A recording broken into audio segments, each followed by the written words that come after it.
Bienvenue au Royaume des Contes. Aujourd'hui, nous allons vous raconter l'histoire du baobab chantant. Il était une fois, dans un village blotti au creux d'une savane où l'horizon dansait sous la chaleur, trônait un baobab immense, ses branches griffant le ciel comme des doigts de géant. Les villageois l'appelaient baobab chantant, car, sous la pleine lune, des murmures semblaient s'échapper de son écorce. Certains juraient entendre des mélodies, d'autres disaient que c'était le vent. Mais tous s'accordaient sur une chose. L'arbre cachait un secret, un trésor que nul n'avait jamais vu. Awa, une jeune fille aux yeux vifs et à l'esprit plus vif encore, vivait dans ce village. Sa curiosité agaçait les anciens qui marmonnaient « Awa pose trop de questions ». Pourtant, elle ne pouvait s'empêcher de rêver au mystère du baobab. Pourquoi ne parlait-il qu'en murmures? Quel était ce trésor dont parlaient les légendes? Un soir, alors que le soleil peignait le ciel d'orange, un étranger apparut. Il portait un boubou éclatant et un sourire qui semblait danser entre charme et mystère. Il se présenta ainsi. « Je suis Kofi le Malin, voyageur des terres lointaines », lança-t-il, sa voix résonnant comme un tambour. « J'ai entendu parler de votre baobab chantant. Je connais son secret. Donnez-moi vos biens les plus précieux, et je vous révélerai comment entendre son chant et trouver son trésor. » Les villageois, hypnotisés par ces paroles, chuchotaient entre eux. Une vieille femme, Mamaya, plissa les yeux et murmura à son voisin. « Cet homme parle comme un serpent.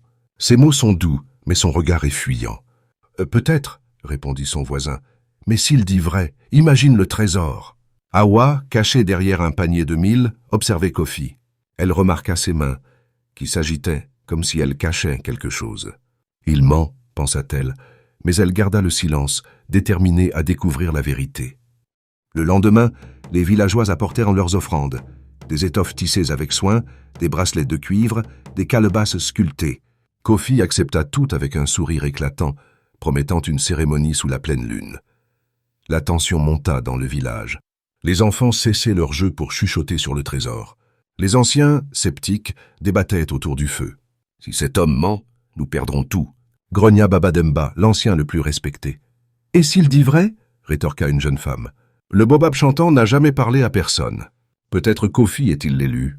La nuit de la pleine lune arriva, baignant la savane d'une lumière argentée. Le village entier se rassembla sous le baobab, dont les branches semblaient frémir dans l'obscurité. Kofi se tenait au centre, un bâton orné de plumes à la main. Il entonna un chant, sa voix montant et descendant comme une rivière en crue. Les villageois retenaient leur souffle, guettant un signe. Mais le baobab restait silencieux. Pas un murmure, pas une note. Soudain, un cri déchira la nuit. Mamaya pointa un doigt tremblant. « Où est-ce Kofi? Il a disparu !» Les villageois se retournèrent. Kofi s'était volatilisé, emportant les offrandes dans un sac qu'il avait dissimulé sous son boubou. La foule rugit de colère, certains courant dans la savane pour le rattraper, mais Kofi était plus rapide que le vent. Le désespoir s'abattit sur le village. Awa, elle, ne bougea pas. Elle s'assit sous le baobab, les yeux fixés sur son tronc noueux. Si Kofi était un menteur, pourquoi le baobab l'a-t-il laissé partir? Murmura-t-elle. Elle posa sa main sur l'écorce et un frisson la traversa. La nuit était profonde et le silence semblait vivant, comme si l'arbre l'observait. « Baobab chantant, parle-moi » chuchota-t-elle. « Quel est ton secret ?» Les heures passèrent. Le village s'endormit, mais Awa resta éveillée. Alors que l'aube approchait, un vent léger se leva, caressant les feuilles du baobab. Une voix, profonde comme la terre, murmura dans son esprit. « Awa, le trésor n'est pas ce que tu crois. Ce n'est ni or ni pierre précieuse. C'est la vérité que tu portes en toi. » Awa sursauta, le cœur battant. Elle regarda autour d'elle, mais il n'y avait personne. La voix continua. « Ceux qui cherchent avec avidité n'entendent que le silence. Écoute avec ton cœur et tu comprendras. » Le lendemain, Awa raconta son expérience au village.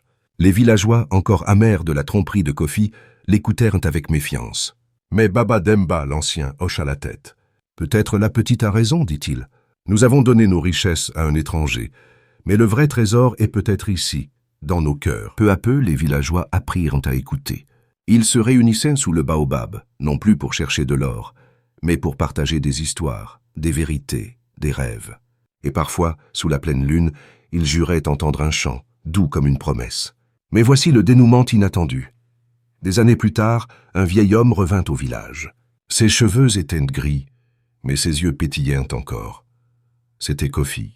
Les villageois, prêts à l'accueillir avec colère, furent arrêtés par ces mots. « Je ne suis pas celui que vous croyez, dit-il. J'étais un esprit envoyé par le baobab chantant. En prenant vos biens, je vous ai forcé à regarder au-delà de l'or. Le vrai trésor, vous l'avez trouvé grâce à Awa. » Les villageois restèrent bouche bée. Kofi tendit un sac contenant toutes les offrandes volées, intactes. Puis, avant que quiconque puisse parler, il disparut dans un éclat de lumière, comme si le baobab lui-même l'avait repris. Morale. Les pertes peuvent être des leçons déguisées, et la vérité se révèle à ceux qui savent écouter au-delà des apparences.